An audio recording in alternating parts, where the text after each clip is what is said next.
डोंगराच्या कुशीत वसलेलं एक छोटंसं शांत गाव होतं. रविवारची दुपार होती. मुलांना शाळेला सुट्टी होती.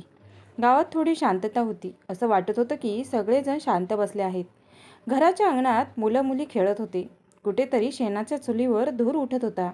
एका घराच्या अंगणात मात्र नेहमीप्रमाणे खळखळून हसणारी एक छोटीशी चिमुकली बागडत होती. 3.5 वर्षाची होती. हातात लहानसं खेळणं, पावलांवर मातीचा रंग आणि चेहऱ्यावर गोंडस निरागस हसू होतं. घरात आई कामात मग्न होती. वडील काही दिवसांपासून कामानिमित्त बाहेर गेले होते आणि आजी आजोबा शेतात गेले होते. आईला ठाऊक होतं की माझं बाळ बाहेर अंगणातच खेळतंय.